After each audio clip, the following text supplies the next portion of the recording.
Hey gang. Hey babies. Hey babies. This is the Valkyries podcast. We're now on the airwaves. Coming in your ears. Don't say that. That's it. But no, seriously. This is our podcast. Prepare yourselves. Stick your feet up, get a brew. It's going to be great. It's going to be good fun. It's Heather and Georgie. Always. Welcome to the next Coffee Break Comics. It looks a little bit different this time, as you can probably see, because you're not looking at our faces. Due to some technical difficulties, i.e. Georgie not knowing how to use computers and Heather not being here, we've got something a little bit different happening. So I'm here today to talk with the fantastic, amazing, inimitable Eammon Jacobs. Eammon, hello. Hello, how are you doing? That was very nice. Thank you. Aw, you're welcome. I'm all right, thank you. How are you? You know, we've spent the past half an hour trying to actually get this to work. Yeah, I mean, we're sort of rehashing the conversation at this point, aren't we? I'm good. I'm all right. You need to tell them that. I'm keeping busy. I'm letting them peek behind the curtain, the illusion of the Valks. Exactly. Yeah, I'm good. I'm all right. I've keep busy with work. I'm still binging all the shows, reading all the comics. That's the way to do it, and that's why we have you here today, because if there is one person in the world who can rival my love of the one and only Spider-Man, it is Eammon. So we are here today to have a little bit of a love-in for Spider-Man in all his forms and in all his glory. And Absolutely. There is no one else I'd rather talk to about it. Thank you. I'm actually really touched by that. Well, no one else will listen, so that's it, really. That's what... Don't worry, honestly, I think my enthusiasm for all things webhead sort of matches yours. So this will be good. I've been looking forward to this. Yeah, no, me too. It's like it's a valid reason to talk at length about Spider-Man, which is something, right? It's good. So it's an interesting one because obviously in all our coffee break comics we like to kind of go through some newer stuff and some more indie stuff. So I think taking a bit of a deep dive into Spider-Man and why he's so loved and so successful and so popular is going to be really interesting, especially with someone else, you know, who I know loves it all so much. So what is it that drew you to Spider-Man, that makes you love any and all the iterations so much? What about him holds such a special place for you? Now, obviously, his costumed capers are, they are amazing. They're spectacular. They're fantastic. But what really draws me to the character is Peter Parker every time, and that's because he's just so fucking relatable. He is a superhero. He does have the wild and crazy lifestyle of Captain America, the Avengers, Fantastic Four. He gets into all these insane adventures. If we're looking at Secret Wars, if we're looking at Infinity Gauntlet, do you know what I mean? He's involved in these huge intergalactic stories, but he still has to pay his rent. He still has these real world problems that you and I have, that 9 out of 10 people have. His constant battles with trying to please everybody in his personal life, be it Mary Jane, be it Harry Osborn, not Norman Osborn, Jesus, and May. Do you know what I mean? It's the balance between being a superhero and being just a normal teenager, adult, whatever. Do you know what I mean? It's just that I think there's so many dimensions to him, but they still manage to make him relatable. Well, most of them make him relatable. Them. This is exactly it. Just say what? This is it. I think that's that he's got so much heart, and I know a lot of superheroes have heart, but he is just your friendly, neighborhood Spider-Man. Yeah. And he just wants to look out for the little guy and do the right thing. And I'm a sucker for an underdog, and like just some sarky kid who wants to do his best, who accidentally has superpowers. And I think that is. Yeah, that's why we love him so much, I think. I saw a good conversation on Twitter the other day. I believe it was between Dan Slott and somebody else, I can't remember, where they basically said that, if you don't make Spider-Man his own villain, you're sort of doing it wrong. Because in every instance, like in a big whenever Peter tries to do something right, something else in his life will inevitably go wrong. and he'll have to deal with those consequences, which lead into another story arc. Exactly, and that's exactly like you said. He's just a dude who's got to pay his rent and go to his job. You know, you compare him to like Iron Man and Captain America. They don't have to turn up to teach some science or to, you know, write for a paper, take some pictures for a paper. They don't have to do that. Like, you know, he's just a guy who's got to pay his rent and look after his auntie. And I think that is inherently something that makes him immediately, like you said, quite relatable, but just wildly lovable as well. I was just going to say, he's so lovable. He's so honest. Do you know what I mean? It's like, there's not a bad bone in that kid's body, aside from maybe the odd symbiote. But, you know, he's great. He's always a joy to read. Unless we talk about the one that's set far off in the future and he's an old man and ends up fighting the reanimated corpse of Dr. Octopus. But that's not the point. That doesn't quite elicit the same feelings in me as the majority of the comic books. Me. But I mean, that was a bit much. That was a lot to take in, I think. So on that topic, what iteration, what run, what version of Spider-Man is your favourite? I'm torn between the Straczynski run. Get it out eventually. Nice, I like it. And the Bendis Ultimate run. The Bendis Ultimate run. Oh, I love it. It's great. He's a little bit too sarky in places, but I feel it gets, as in Peter, when he's Peter Parker. I think he's got a little bit too much of a hothead about him. Every so often, but I think it perfectly balances that sort of high schooler, you know, trying to persuade everybody that he's not like a sidekick, he's his own hero. Yeah. As well as living in the Marvel universe. It's like you see so many crossovers in the Ultimate series. You know, he fights with bloody Moon Knight. Come on, it's great. It's legit. And you know, his dynamic with Black Cat. You know, they have this really flirty sort of will they, won't they. I love and that. And then she realizes that he's a fucking high schooler, and she freaks out. And I think she actually throws up when she goes to kiss him, takes his mask off, and she realizes he's like 16, and she's like, incredible. Do you know what I mean? And I think it does have its flaws, but I think it's also wildly enjoyable. So, what about you? For me, anything I like Ultimate. I like all of the different versions. For me, I fell in love with the Amazing Spider-Man, and I fell in love with Peter Parker teaching at Midtown. I think that probably says a lot about me. I don't know, but that for me was the Peter Parker that I was like, oh my god, no, this is what love is. Okay, you know, that's yeah, no, I still feel like that way. I'm 26, but that's fine. No, I think that it's a big mood. I think that for me that's my Peter Parker, you know, and that's very special to me. I think there's a lot. Like you said, I love the Black Cat dynamic. I think that's always really, really fun to read. Yeah. And she's not just budget Catwoman. Come on. Anyone that says that great, man. We will get onto her in a little bit. Exactly. Yeah, exactly.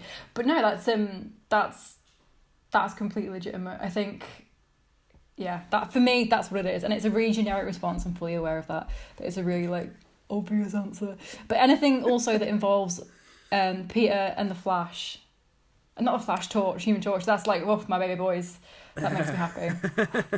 I love crossovers, like you said before. Yeah. And any kind of little crossover things. I think Peter Parker works really, really well with a crossover.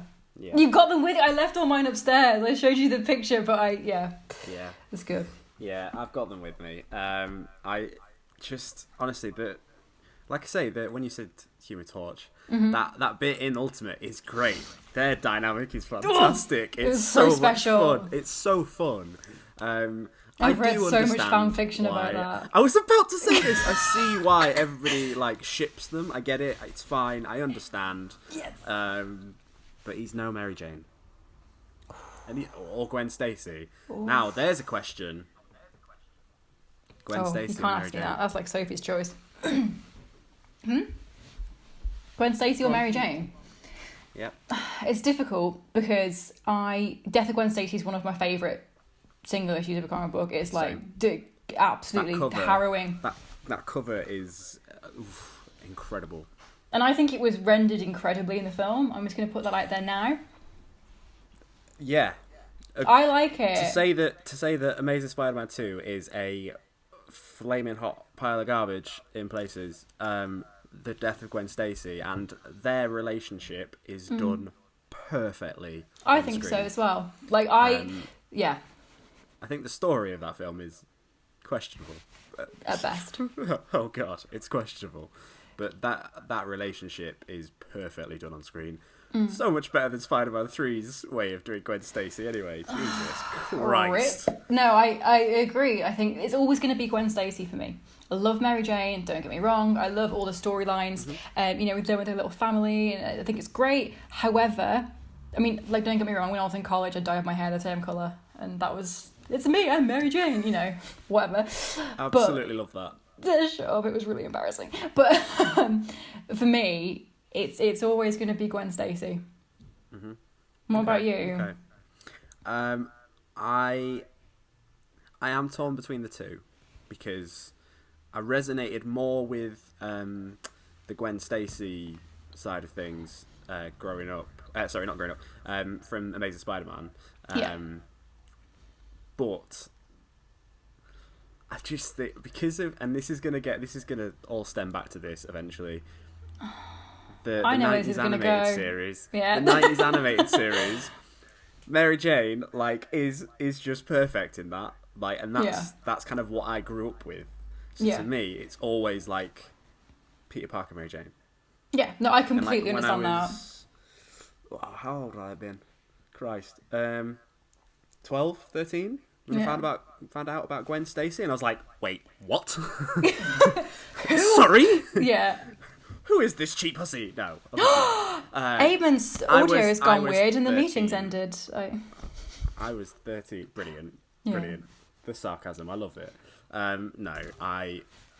That cover with the Goblin on the George Washington or Brooklyn Bridge, depending on who you ask, is perfect. Yeah, and it's that shot of the web though.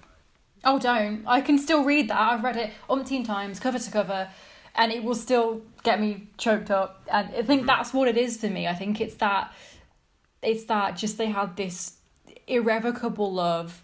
And oh my God, no! Don't! I'll start crying. But it was just beautiful, and I think it's always gonna be her for me. But as you mentioned, sorry, I'd had a bit of a revelation then. There's something about Spider-Man that makes quite a lot of people emotional when death is involved.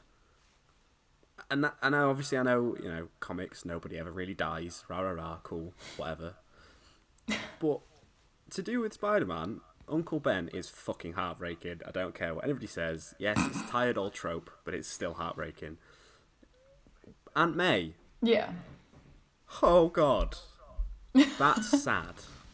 Yeah, of course. If you played the game and didn't cry when Aunt May dies, you're not human. That's fair. No, I did shed. I was in bits. Several tears. Yes. I was in bits, sobbing. In fact, not even gonna. I respect that. No, it was harrowing. It was. But for other characters, say Batman dies, you're like, cool. Redistribute the wealth. Rip. Fine. Yeah. Eat the rich. Fine. Captain America dies. Cool. That's sad. Yeah. It's sad, but fine. Spider-Man dies. Oh, my boy. Yep. Look at Infinity War. Oh, God. Everyone was sad. We're on the same page with this. Oh, you know how I was. And I think it's because he does have that inherently human element to him. And that's what it is. It's like when Tony goes, I lost the kid. Because he's the kid, even if he's not the kid. I'm sorry. This is a very emotional episode, everybody. This is why there's no video, because we're crying the whole time. I mean, I'm saying this, and I've literally got Death of Spider-Man next to me, and it... No, I had Dying Wish upstairs, and I was like, do I bring it down? Oh, do God. I not bring it down? Yeah. Yeah, and that's what I think is that human element of him being so relatable and him being someone that everybody loves, that all the deaths feel that much more personal and they hit you that little bit harder. To me, anyway, I think. No, completely agree. You okay? Agree. You're right, mate. Do you want 5 minutes? I'm alright. I'm fine. I'm fine. It's fine. It's all fine. It's all fine. But that's it. Speaking of, really difficult to watch deaths, which is the best Spider-Man actor or on-screen version? Ooh. I want to know. Okay, so I have complex feelings about this. I thought you might. So, for me, Tobey Maguire is the pretty much perfect Peter Parker, right? Just hear me out. I think his Spider-Man is a little bit off. It just doesn't quite land the quips and thwips. Andrew Garfield is the other side. His Peter Parker is no way near nerdy enough to really stick the landing. He has to Google how to bloody sort his webs out when he's fighting Electro. I mean, he should not need to do that. So, for me, Andrew Garfield he gets the Spider-Man side of things perfect. Like, his thwips and quips are just 10 out of 10. His Peter Parker should not need to YouTube how to defeat Electro. That should not be a thing. Tom Holland seems to get it perfectly in the middle. Sticks the landing, right? Completely. But, and I am just going to have to double check his name, Christopher Daniel Barnes, that's the not his voice name. Actor. Shut up, yes it is. Don't do this to me. He voiced Peter in the animated series that I grew up with as a kid, and it is perfect. Just both sides of it. Because even when Peter goes through, the arrogant changes when he gets the symbiote suit, he's still concerned about, looking after his family. Even though he's wrapped up in the violent urges that the symbiote's giving him, he's still so inherently Peter that's just on the edge. Yeah. 100%, yeah. Honestly, like I said earlier, when it came onto Disney Plus, you're like, worth every penny. I think I sat there for about 7 hours. Yeah, you did. Binging it. It's great. It's great. Yeah, exactly. So, that's it. I think that's a lot to do with Spider-Man. Everyone's got, again, mine's quite controversial because there's no question in my mind, and I know it's really controversial, but for me, it's Andrew Garfield, Peter Parker or not. And it's just because, firstly, I was massively in love with Andrew Garfield anyway. But I just think that, like you said, it's the difference, and it happens like the comparison to Batman in terms of a good Bruce Wayne and a good Batman. It's kind of like Batman. And I think you get good Bruce Waynes, you get good Batboys. No. And sounds a little bit... Yeah, Bat people. Fuck. And I think it's very, very similar with Spider-Man. You've got a good Peter Parker and you've got a good Spider-Man. And it's exactly like you said, Tobey Maguire and Andrew Garfield are always the two that are brought up in terms of who's a good Peter Parker and who's a good Spider-Man. But Tom Holland, I think, just nails both of them in a really, really special way. Just get it completely in the middle, doesn't he? I completely agree. But the one that does get it also perfectly is Yuri Lowenthal in the game. Oh yes, that's His voice acting is superb. Yeah. I cried. Oh god, that game was emotionally ruinous. Jesus. I think it was great. They, like you said, the voice acting was superb, and I think they even modelled his face on his face, didn't they? They kind of did that. Yeah. And I think Peter Parker for me is very much like Harley Quinn, and you can look like him, you can be great, but if you don't sound like Peter Parker is supposed to sound, you're dead to me. And that's why I think the animated series is so great, because that completely nails how he's supposed to sound. And like I said, kind of in Civil War, when it cuts to Queens on the screen and you're sitting there, and that's the first time you really meet this new Peter Parker, and as soon as he started talking, I was like, okay, he's perfect, he's great, he's everything that I've ever wanted and more. He's spot on. It's the voice, because like obviously I know you love Andrew Garfield, and I'm sorry to slander him, but he does just sound very generic American. Yeah, he's not Queens. He doesn't really have. He's not Queens. He doesn't have like you can't pinpoint where he's from. Do you know what I mean? Because it's not particularly New York. No, what? Sorry. You want to try that again? No, I don't. It was a joke. It was a joke. That was not an attempt to do an American accent. I'm putting that out there right now. Completely agree. Tom Holland just gets the Queens perfect. Yeah. The game. Oh god. Just not okay with it. I'd cry. I think it was beautiful. I'm never going to shut up about the game. No, nor should you. It's fantastic. And if you haven't already, please go and listen to our podcast that Heather did with Reese about the Spider-Man game. Right.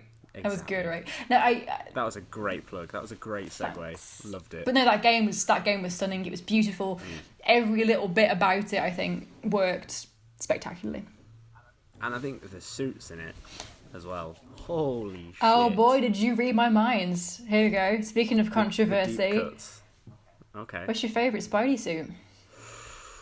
Now, I am actually going to go controversial. Because it's not one of Peter Parker's.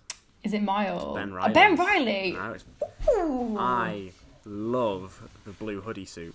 Okay. Scarlet Spider blue hoodie suit. I think what it is because it's a realistic element to a superhero costume. Yeah. If I wanted to go make a Spider-Man suit, I could buy a morph suit and a blue hoodie, cut sleeves off. Yeah, that's sorted. Do you know what I mean? And I'm pretty much there.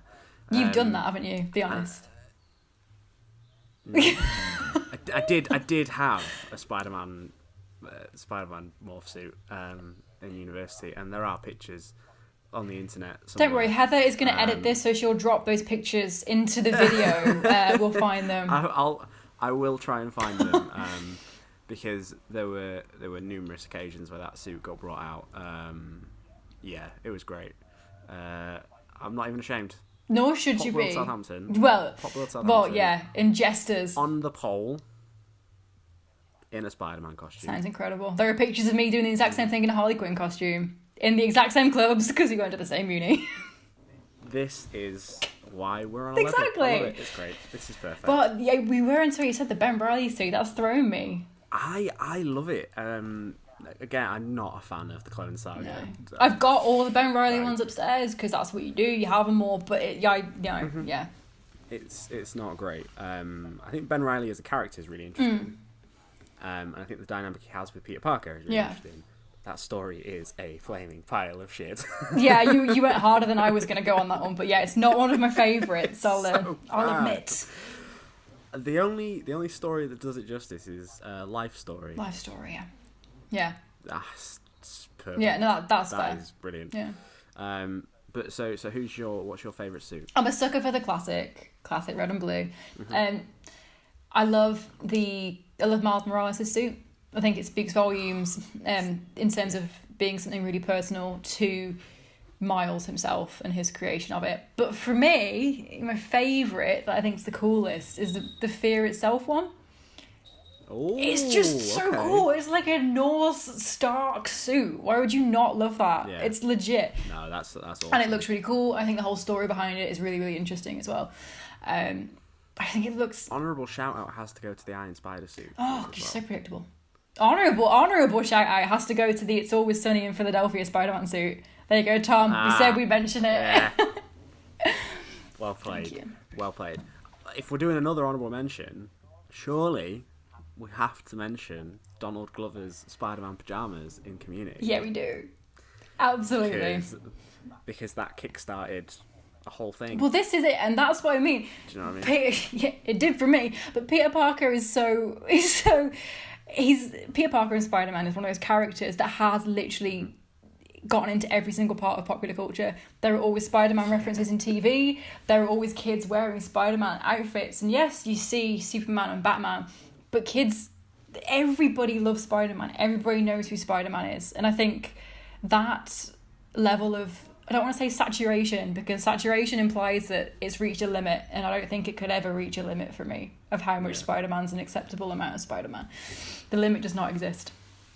So I think the fact that he's just so widely loved You can tell when you read anything about him that he was Stan Lee's favourite.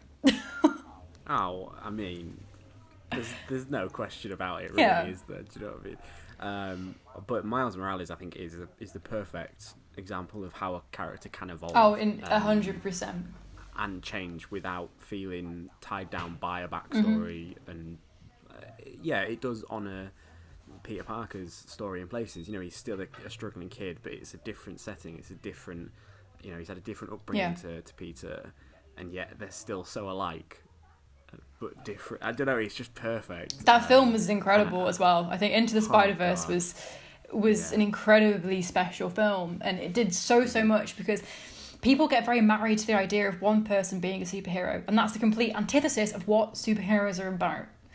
Especially people like Peter Parker, because if you need the mask, then you shouldn't have it. But I think everything about that film was art incarnate. It's that, you can wear the mask, anyone can wear the mask. It was that resonated with me. I'm getting goosebumps now thinking about it, because there's a writer called Mark Bernardin who discussed Miles Morales in depth, and he was saying that a lot of people, at Halloween and stuff, would tell, I can't remember if it was him or somebody he knew, where they were like, well, you can't be this hero because you're black. And he was like, well, I'll put on Spider-Man mask. And it's like, it's a perfect... Doesn't that just make your heart swell? And, and I think that's the power of Spider-Man. Like, you can wear the mask. That film sums it up perfectly. And I'm so gutted it's been delayed. Oh, no, it's... Only by a few months, but still... Delayed nonetheless. Exactly. But speaking of, like, alternate Spider-Man and stuff, what are your opinions on Ghost Spider or Spider-Gwen? I'm a big fan of Spider-Gwen. I think she's great. I think she was rendered really awesomely in the film that we saw little bits of her. Ghost Spider's great. I love any kind of variant, really. Like, you'll see this in my next question. Jessica Drew, Spider-Woman, yes, I love you. We love everyone. I'm not fussy. Miguel O'Hara. Okay. Big fan? I love me some 2099. Yeah.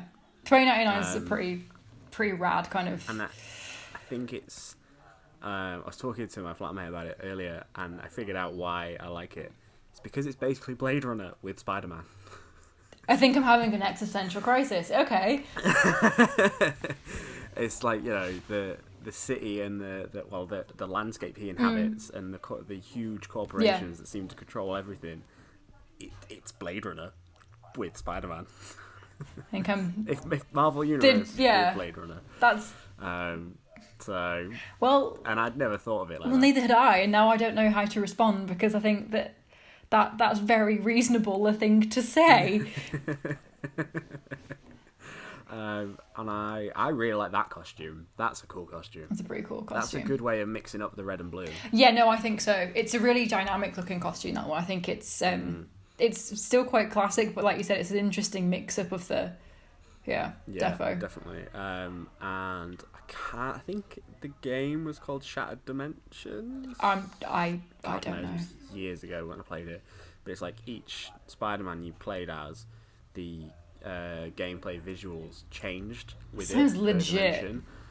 And the one for 2099 was amazing. It was like gritty and cinematic, but it's still it was great. I have to dig that out somewhere. That's your quarantine there sorted. Oh, absolutely. Yeah. But yeah, Miguel O'Hara is pretty cool. Yeah. I really like the art style in that first volume of Ghost Spider or Spider-Gwen. I can't remember which one it actually is called. I think it's just called Spider-Gwen. I think all of her art styles that get used for it are just stunning. So beautiful. I don't think I've ever seen one that I don't like. Yeah. Yeah. It kind of reminded me a little bit of the Bendis Jessica Jones run. Slightly. Okay. Do you know what I mean? Like with the artwork? Yeah. Not the storylines. What? Storylines. I need to reread that in that case. Yeah. No, like the cover art for Alias, very much reminded me of Spider-Gwen. But yeah, so variant Spider-Men people are great. Exactly. Well, this is my next question. Okay. We ask everybody who comes on our Coffee Break Comics. This is a variant for you because this is a Spider-Man special. So if you could have 3 people over for dinner after the lockdown because social distancing, and they can only be Spider-Man characters, they can be Spider-Man creators, artists, anything you want. Pick 3, and who would you invite? Oh, that is a good bloody question. Todd Mcfarlane. Okay. Mainly because that first issue of Spider-Man in 1990, I think it's first part of the Torment series. Can't remember. That artwork where Spidey's just like crouching on the webs is beautiful. I think that's one of the earliest memories of Spider-Man I have is that image. Yeah. Can't tell you where I saw it, but you know you did. God knows, but I know I did. I'd love to pick his brain about the work he did on Spider-Man and what inspired him and stuff like that.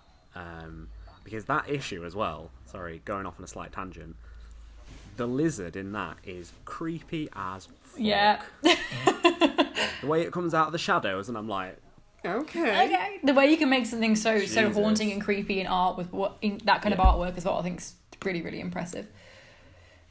Second, I mean, is it too on brand to say Stan Lee? No, not at all. You have to. Because he's the man.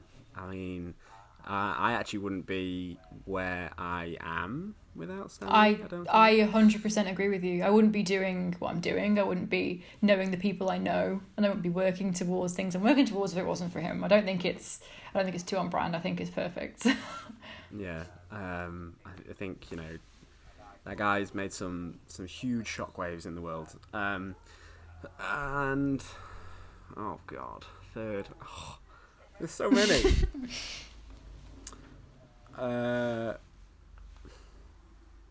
Now Peter Parker's just a cop-out answer, really. But you want to say it, Of don't you? course, I want to speak to Peter Parker. I would love to speak to Amy Pascal. Okay, that was unexpected. Do elaborate. I just thought of it on the spot.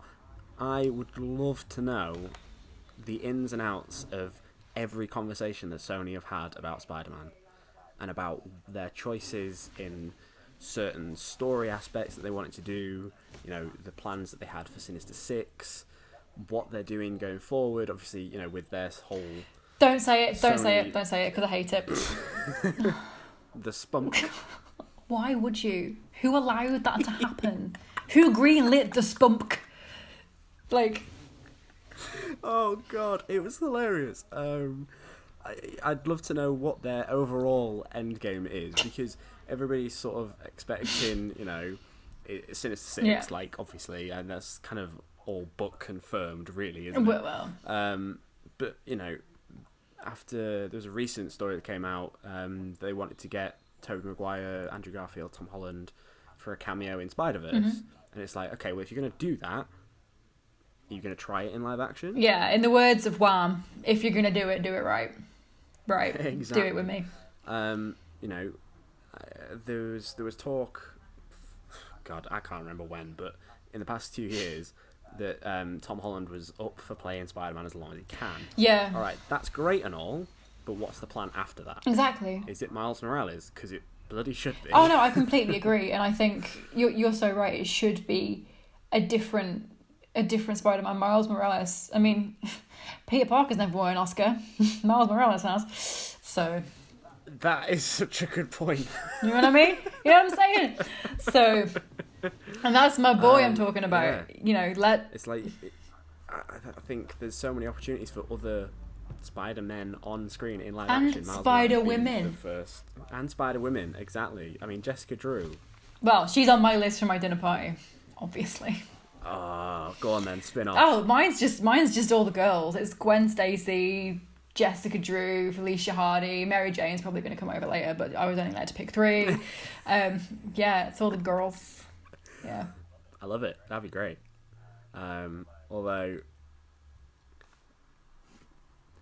if Gwen Stacy was there, would that mean you'd get an answer about how she died. I wouldn't ask her because that's a really deeply personal question, Eammon, and I just want to enjoy her company. So, and also I don't want to think about it because it makes me sad. Was it the fall or was it the neck? Like, I mean, it was the neck. We all know it was the neck, I think, in our hearts, but we don't want to admit it because it hurts. Okay, it still hurts.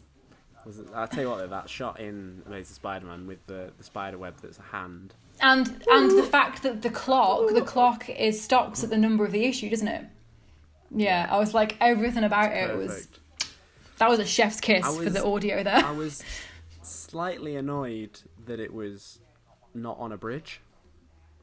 Well, yeah, I mean, that's I get fair. why, because they sort of did it in the Raimi film, sort of. But I don't know. I think it would have been a little bit... Should have been the bridge. Should have been a bridge. I get the clock tower. There's, all the film, analysis that you want to take out of the clock. Mm-hmm. But I think the bridge would have been...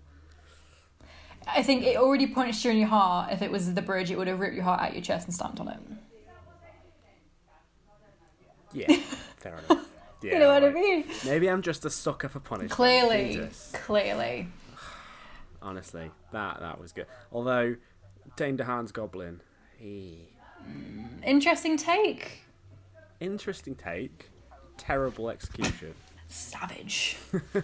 Yeah, I think... I say this as like a body horror lover as well. Yeah, it's... I think there's a lot of cool stuff to unpack with the relationship between those two characters, and I think a lot of the situations, I think, in the Spider-Man films have been, your stories are faultless, but your execution thereof isn't. Very true. Very true. I think that is true. Is more true of Spider-Man than I think of probably any other superhero, but because we all love him so much, he gets a free pass. He's had like 6 free passes, like, oh my god. Yeah. Favourite villains? Oh, you asking me the questions now, boy. Yeah, I am. I'm a sucker for Dying Wish. You got to say Doc Ock at some point, haven't you? I think that whole kind of mentor dynamic's really, really beautiful. Yeah. It depends how we're classing villains. I mean, if we're going pure like connection, sort of actual character relationship with them, rather than just I'm going to punch you in the face, okay, and stop you running from a bank. Personally, there you go. I do love Venom. Because I was gonna say Eddie Brock and Venom was up there for me. If we're gonna say in that respect, whether we're talking about, I'm talking comics. I'm not talking movies. We're just gonna ignore that. Any of that. I didn't mind it, but okay. I was not a fan. But in the comics, I love their dynamic. Yeah. They are two sides of the same coin. Exactly. It's a very generic way of looking at it. I know. No, but it's true, and that's why I said, how we're doing villains, because Venom is obviously a classic in terms of, like you said, duality of man. Eddie Brock's a legend as well. We love Eddie Brock. Yeah, I mean, I just think Spider Island. Not Spider Island, sorry, Venom Island. Spider Island's something completely different. That sounds scary. Venom Island is a great story. And Lethal Protector is a great story, and it is, like you said, again, it's just they're so connected. It's mad that their stories reflect each other, even when they're not about each other. Does that make sense? It makes definite sense. Yeah, it's there's those. That's why they're so intrinsically linked, and they're so. Is it a case that they are enemies, or are they just frenemies? Frenemies. It's kind of two. It's like you said, two sides of the same coin. They mirror each other. Their fates align. It's a case of destiny versus hate, I suppose, isn't it? Really? Yeah. Although what Donny Cates is doing with it at the minute, like every other current comic reader in the world, I think Donny Cates' work on Venom is incredible. Yeah. The whole Null storyline is fascinating. Yeah. Again, it takes a character that we've known for years and just completely changed everything about it without disregarding the lore and the backstory. Exactly. It still has that almost reverence, and it pays an homage to all the stuff we know. It doesn't retcon it. It knows it's there, and it knows where it came from, but it just takes it and it adds more to it as opposed to writing over it, which I think is really, really important, especially with something, someone with a legacy like Venom's and Spider-Man's, because again, they're so intrinsically linked. You can't separate one from the other, can you really? Exactly. And that's kind of why I was surprised at how much I liked Absolute Carnage. Really? To me, Carnage is he's interesting. I'm not. But Well, they've named the next derivative. film Absolute Carnage, haven't they? I think they've released it's Let There Be Carnage. Oh, is it Let There Be Carnage? I thought they named it after the and it's Woody Harrelson, which again, it's interesting. I get it, but it's very derivative. It's very alright. Venom was popular. How can we do that again with somebody new? Yeah, I mean, sell more comics? I think if they'd have teased Carnage like they did at the end and then left it, that would have been better. And not made it, maybe. But that's just me. I have a lot of feelings about Venom. So, a lot. Go on, spin off, do it. I was a massive Venom fan. I felt the same way going into that film as I felt when I went into the Deadpool film. I was like, I've been waiting a very long time for this. And I never knew if it was going to happen. And now it has, and I'm going in there. I don't know whether to be stressed or whether to be upset or worried. And honestly, I didn't mind Venom. And I think I didn't mind it because the way I see it is I think the marketing for that film did it a massive disservice. I agree. I think they sold that film as something that it wasn't. It's a buddy cop bromance. It's literally a love story between Eddie and Venom, and I will not accept any criticism.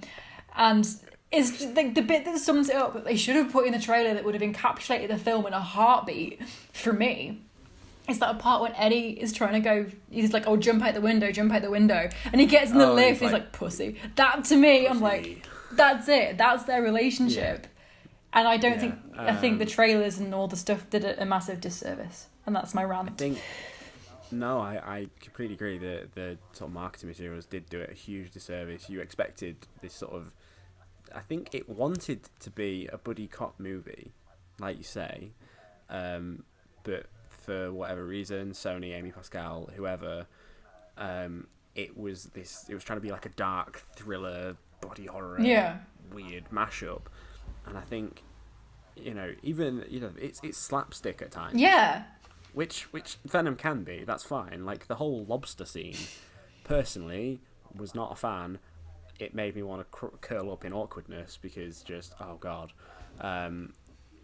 But if they'd have framed the entire film ever so slightly differently with different music, different lighting, even, the cinematics, I think it would have been a lot more well received. Just as it is. No, I agree. I mean, all those wide shots of Tom Hardy drinking water and eating burgers, that's fine. It was a great film, honestly.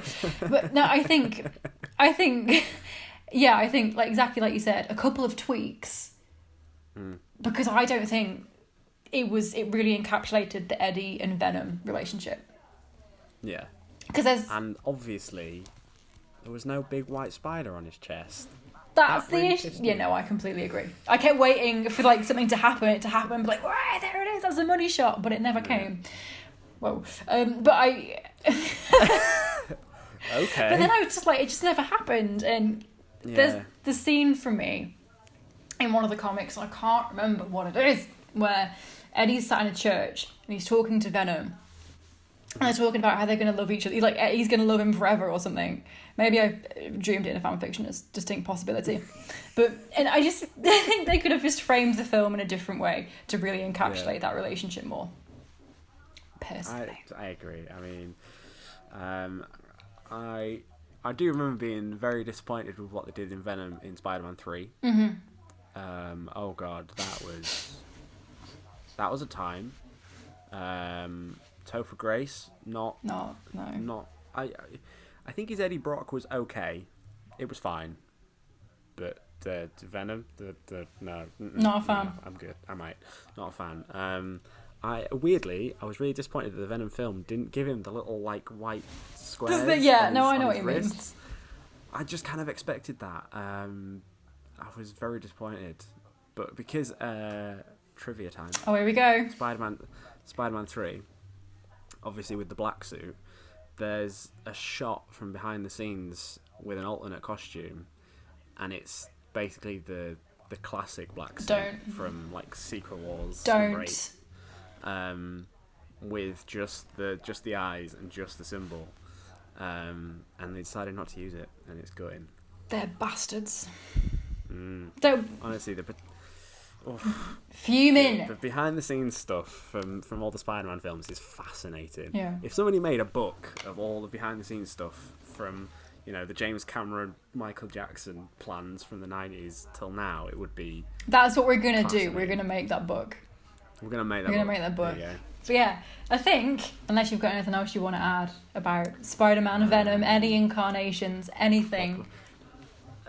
Oh God, I'm probably going to think of something about like 12 o'clock tonight. I was going to get like a text, aren't I? Be like, with great power comes great responsibility. Yeah, thanks, Eammon. That's great. You know me so what can well. I say? I think Dan Slott's run gets a lot of shit, and it shouldn't do. Oh, we're getting big into the truth bombs now. Okay. Because it's great.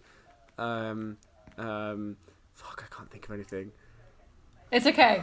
Don't worry. I put you on the spot. Ultimate Death of Spider-Man made me cry. Yeah. There we go. That's where I'll leave I it. respect that. That is the first and only time I have ever cried reading a comic book. I've got so many comic books I'm going to send you that are going to make you cry. Oh, great. So well I love done. that. Great. I love it. I will leave it on saying we've had a little bit of time chatting about Spider-Man now. We will probably have more time chatting about Spider-Man. But I think, to me, he exemplifies exactly what it is about superheroes that is so special. And it's like we said before, anyone can wear that mask, anyone can be him, and you should always stick up for the little guy and do your best. Oh, this got weirdly motivational. I love it. I know, better than your bloody rant, but no, I'm joking. You put me on the spot. I really did. I was like, I feel like I need to credit myself somehow. No. But no, it's been a pleasure and a joy talking to you in general, but especially about Spider-Man. I'm always down to talk about Spider-Man, you know. Heckin' yes. Eammon's really good at talking about loads of stuff. So if you want to tell us, that's a hell of a sell. If you want to tell us where we can find you talking about loads of stuff in a dead good way. Wow, if you want to hear me talk about stuff in like a dead good way that's like all professional and stuff. Because he is. Don't follow my Twitter because I'm hardly professional. I am a bit, it's fine. It's just at Eammon Jacobs. I make videos for Heroic Hollywood and write news over there. Yeah, that's kind of about it, really. Yeah. Oh, Zavi. I feel mean if I don't plug Zavi. Yeah, I write there for a bit as well on the blog. Yeah, thank you very much for having me on. It's always a pleasure. And don't forget, with great power comes great responsibility.